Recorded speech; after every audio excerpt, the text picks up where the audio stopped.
We speak with a political analyst and a chief lecturer in the Department of Political Science at the Kaduna State University, Dr. Tukur Abdulkadir. He insists that for INEC to conduct credible, free and fair election in 2019, it must ensure that all challenges and complaints in the ongoing voters' registration are addressed. Well, I think the new man at the end of affairs needs to turn a corner. We need at least they should actually look at those challenges that we had in the past and ensure that such mistakes are not repeated in the 2019 general elections. INEC needs to actually redouble its efforts, especially in terms of enlightening the public. They should actually make the most of the media. The media, in places like Kaduna, our state here, we have so many of you here, both in English and Hausa.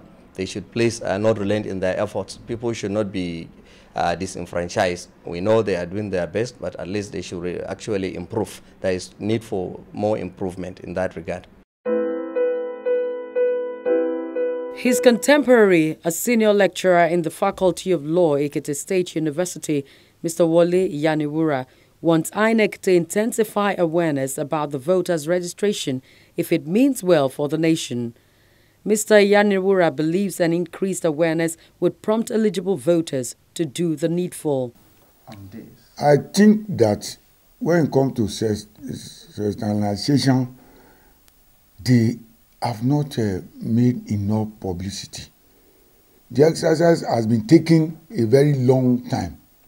To sensitize the people, you have to go about announcing to the people, both on radio and television, to let them know, especially the younger ones who have come of age during this period, because a lot of the younger voters, they were not of age when we had the last election. Now, some of them have turned 18, which make them eligible to vote. The publicity has not been very, very effective, especially in the rural areas where the people lack a lot of basic things like TV appearance and radio, etc. He observes that a good number of Nigerians are not inclined to taking part in the CVR, apparently due to the overwhelming national challenges in the country, ranging from salary debt, poor electricity supply, fuel scarcity, insecurity, poor healthcare and education, including hunger. The people are a bit despondent because of the state of affairs in the country.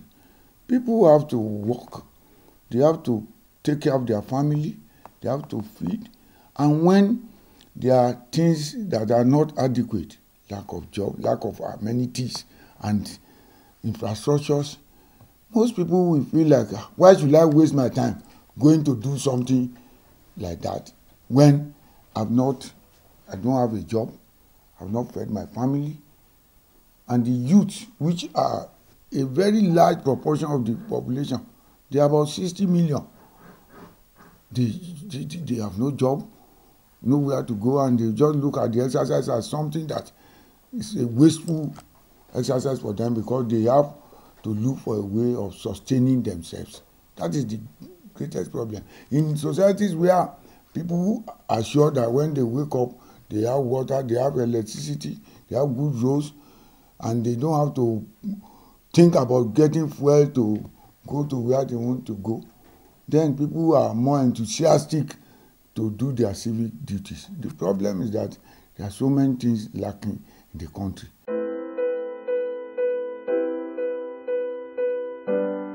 As the 2019 election hots up, representatives of the United Nations, the chairman of INEC, as well as INEC's national commissioners synergize for an effective and successful conduct of the process. This is what we call a needs assessment mission, an electoral needs assessment mission, which basically responds to a request by the relevant entities in a given country.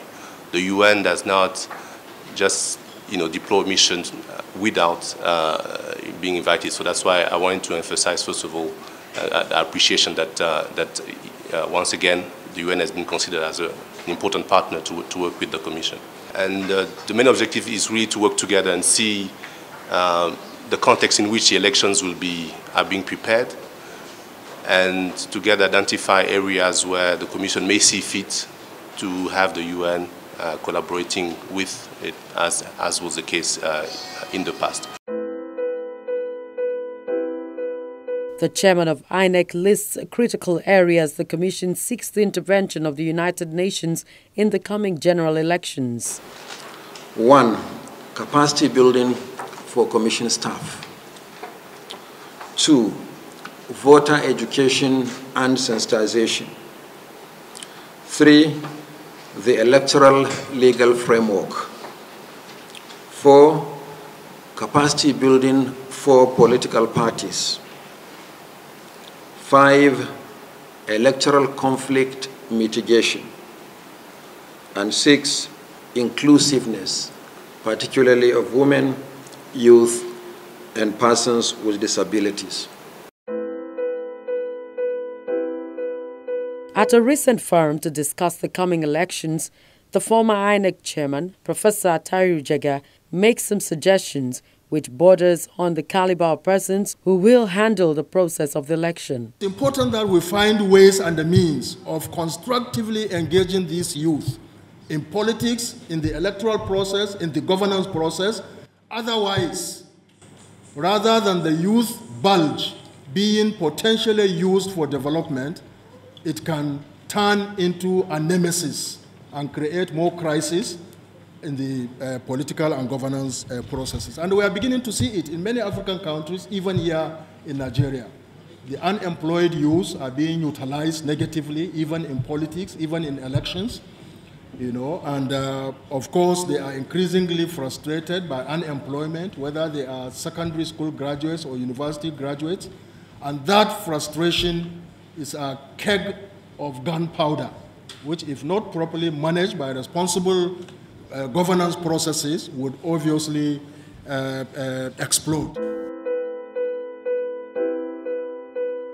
Votes buying and unguarded campaign spending are a recurring decimal in recent elections in Nigeria, even though the nation's electoral law frowns at such practice.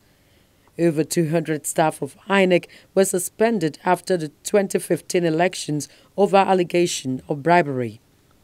The chairman of the Independent National Electoral Commission, INEC, and the Economic and Financial Crimes Commission, EFCC, meets to find solution to the challenge. Would like the EFCC, which has both the mandate and the capacity to track and to trace sources of funds, to work very closely with us so that we operate within the limits of the law.